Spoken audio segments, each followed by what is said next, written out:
The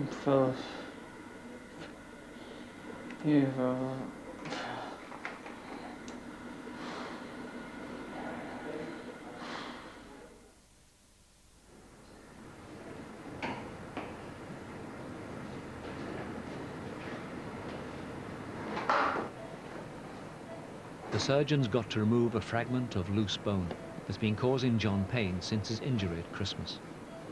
Quite a sizable loose fragment of bone on the attached to the main ankle bone, which I've excised. The ligament itself was, in part, was intact, and other parts obviously been stretched. So, putting the stitches through the ligament, through the bone, hopefully reattach that and strengthen it. He didn't have any real instability in the ankle,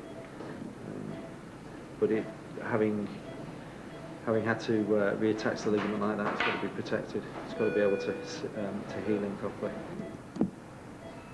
Hello, John. Operation's all finished. Are you just waiting up in the recovery room? You okay there? Yeah. The main element of the injury has been the ligament injury. There's no metalwork in there. All right? So see you the first thing in the morning. Okay? Thanks very much. Thanks a lot.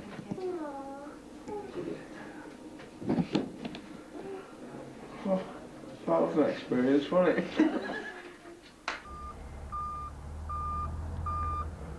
Building on the new stands will take 3 months, and the construction workers are already hard at it. So's Ray Coleman, Marine's part-time groundsman. Got 3 loads of 20-ton grade 1 topsoil. First one this morning, then we've got Tuesday and Wednesday. And in between times I've got to spread that around the pitch to the areas that require renovation.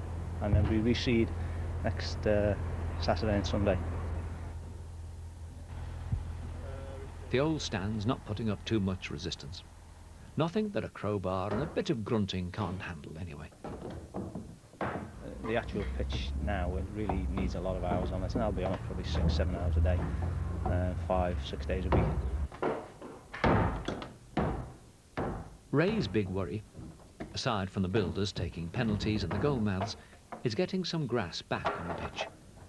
We've got about 12 weeks, 13 weeks between the last game and the first game. And then there's panic stations then waiting for it to grow. And it never grows quick enough. Because it really is top quality stuff, this, you know. Mate! How are you, lad? Oh, well, yes, Drew. Good to see you. Don't get up. Mate. You're all right? I can't get up. I don't want to get up. I can't get up. John's recovering in his back garden, and stand-in captain Keith Proctor's checking on his progress. Lovely weather for it, anyway. Yeah. Lovely weather for Look, bloody burnt to cinders. The wrangle over the operation has left the deepest scars. A few days down there. Marine said it was bad timing. At the end of the day, I've had to contribute half myself, which is in the region of £1,300. If I could get backup sponsorship, etc., towards that, then it will come off my half.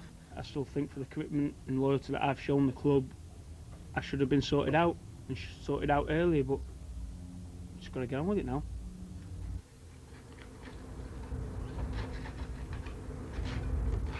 Barry's pre-season workout is just starting, and he's not letting his injuries hold him back. I'm highly motivated at the moment. We can't have a nice new stand, nice brand new terracing with the ground looking great and the wall looking horrible. What tends to happen is that the soil blows in from the pitch and people put their dirty marks on the wall. Those two factors combine to make it look grubby. So it's worth it. It's very rewarding, satisfying when it's all finished, looks great. The best wall in the Unibond League when it's finished. After 70 years, the shed doesn't put up much resistance to the bulldozers, making way for a stand that'll see the club into the next century. Money's still tight, but the club have avoided relegation and bankruptcy for another season. At this level of football, there's a fine line between sinking and treading water. Marine are past masters at staying afloat.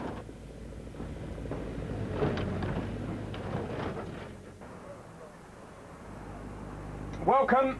You're listening to It's Round and It's White on a Saturday morning. Turns into a Saturday lunchtime, turns into a Saturday afternoon. And by then it's time for the football. You're absolutely right. Actually, now's the time for the football. It starts now. 3 hours.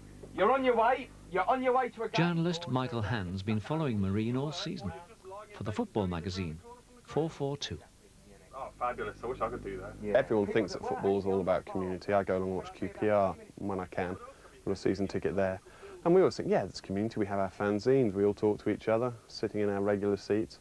But it's not like Marine. I mean, obviously, when you've only got 250, 300 people turning up on a regular basis, you do all get to know each other an awful lot more quickly than you do if there's 15,000, 20,000, 40,000.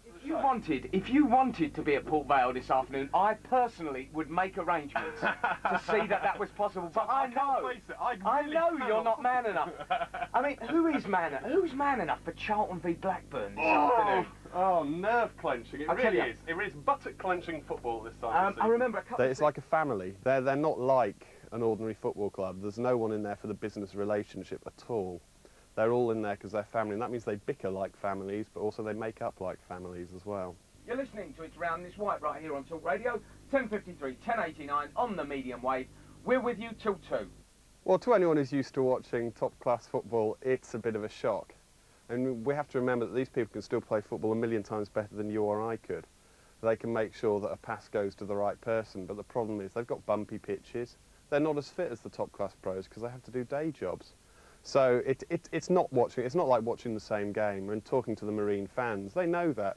They go to Marine for completely different reasons. It's related to the social aspects. It's related to the fact they feel part of something. If they go down to Liverpool every week, they're part of the 40,000 at Anfield. They're just turnstile fodder. All they're there for is their money. At Marine, by being a member of the Marine Supporters Association, they really feel like they're part of something. They're making a contribution to a wider whole. It's like a microcosm of society without wanting to sound too ridiculous. I'm going to make a statement now. I think that if I was just starting out in football, in non-league football, now, I don't think I'd last 27 weeks. I don't know about 27 years. Because the game has changed so much, and the attitude of players has changed so much. I don't think football has changed that much. They still put boots on, there's still a ball there, it's got to be passed, it's got to be put in the net, it's got to be controlled. But again, I think that people are different, or players are different, because they've got so much more to think about these days. I don't think it's for the better, really.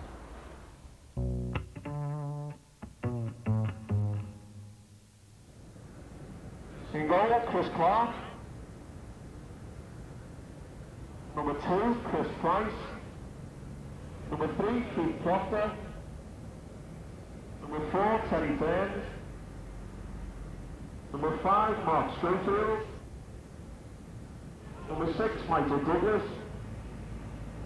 Number 7, John Morgan. Number 8, Rick Bainbridge. Number 9, Richie Townsend. Number 10, Barry McMillan. And number 11, Ian Bain.